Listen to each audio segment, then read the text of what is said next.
the big basics work. I hear a lot of people talking about stimulus to fatigue ratio, and especially some content creators are really worried about your stimulus to fatigue ratio. And they say things like, hey, like don't squat, don't deadlift, don't bench, don't do any of that. None of that's useful for bodybuilding. That's just for, powerlifters or power building. When you look at the history of powerlifting, the squat, bench, and deadlift emerged as the triathlon of that sport because pretty much everybody did them, and it was a good way to compare your strength against other lifters. The reason those lifts have stood the test of time is because they're just good hypertrophy lifts. They're stable. They take the musculature through a wide range of motion.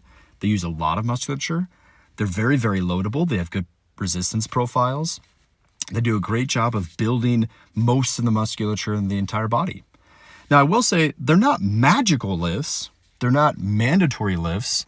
They're not lifts that you have to do, but they are lifts that work very, very well and have stood the test of time, and maybe most importantly, allow you to load the muscle the most. The bench press is perhaps the most loadable upper body press out there. And so that makes it very, very useful for developing force production and muscle mass in the upper body. And muscle mass is why you have force production. So the larger the muscle, the higher the force production. Ergo, if you see your lifts going up, they're producing more force. That means the muscle mass, you're accruing muscle mass. Now it's a slower process, but it's a very good, perhaps the best indicator of muscle growth. I mean, this is something that Jeffrey Alberts, Eric Helms, Alberto Nunez, Faz Lifts, GVS, Alex Leonidas, like all of your top natural lifters all tell you the same thing. So the recommendation here is do the big basics. That's how I built most of my muscle mass. I'm not a world class as far as my physique, and I'm not world class as far as my lifts, but I did build an appreciable physique with a decent amount of muscle mass and respectable lifts by just training the big basics very hard and very consistently for probably about 10, 12 years of my training. This is a very fun time in your training. You shouldn't want to stop doing these lifts. You get to go up in weight and reps frequently. You're getting very, very strong. You have more than one avenue to measure progress, meaning you can see the progress in the mirror, but you can also see the progress in the lifts very frequently. And these are the lifts where you're going to see the most progress. And so this is sort of your honeymoon phase when it comes to lifting. This is absolutely a good thing. And you want to keep these lifts as much as possible. You want to keep these lifts because they produce a lot of stimulus for a wide range of muscle mass. So the bench press is a great lift. I heard Dorian Yates the other day saying that it wasn't a very good lift. The squat is a great lift. The deadlift is a great lift. Now, that does not necessarily mean that you're going to do those same lifts all the time for your entire training career. You can, but eventually there might be reasons to stop doing some of these lifts or at least transfer some of your volume away. You see me here doing a set of hack squats.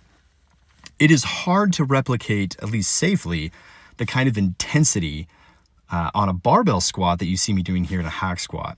And I'm able to generate a whole bunch of stimulus on my quads, just my quads, by doing hack squats this intensely with a fraction of the weight.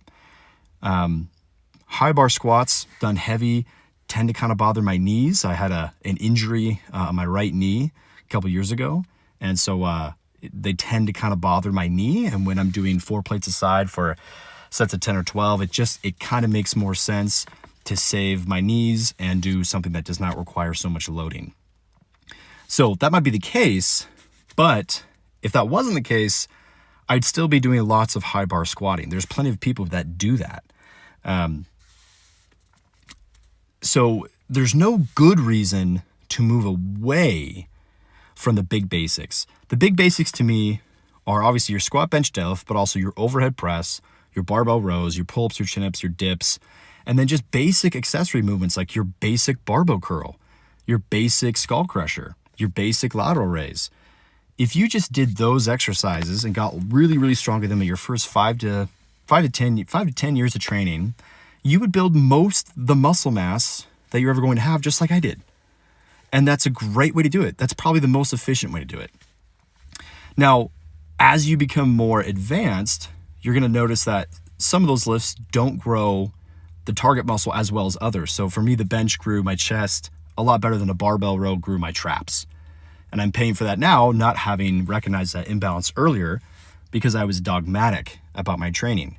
I was on the under end of the spectrum where I couldn't do, or I didn't want to do, or other lifts were all just inferior to those big basics I named. It's simply not the case. They're not magical. They just have the highest loading potential. And so that gives them an edge, but that doesn't mean they're the best in every facet of lifting. These kind of pull downs, the ghetto pull downs that Alex Leonidas gifted to the lifting community, which I love, have been developing my lats way better than traditional pull downs or pull ups ever did. And so you do have to start to listen to your body and tweak things over time.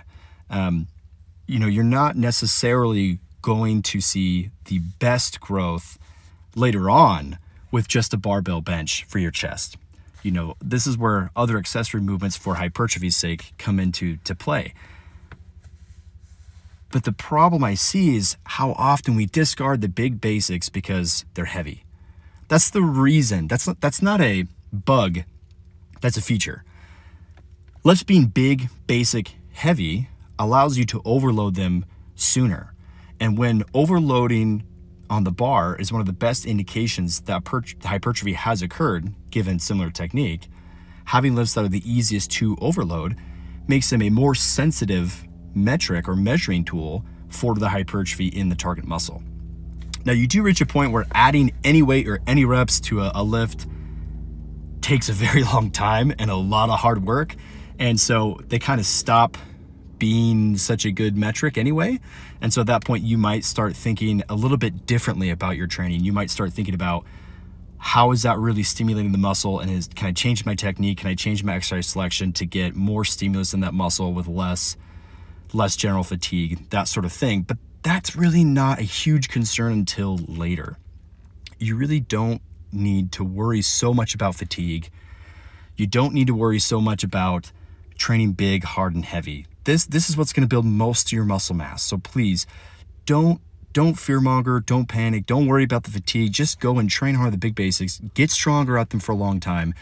Once you're really strong at them, then things change a little bit. It gets a little bit more nuanced, but that's not for a long time. So just don't worry about it yet. Most of us are just not strong enough to justify not squatting, deadlifting, benching, overhead pressing, or at least close variations of those lifts. So get out there, guys. Keep lifting. Stay strong.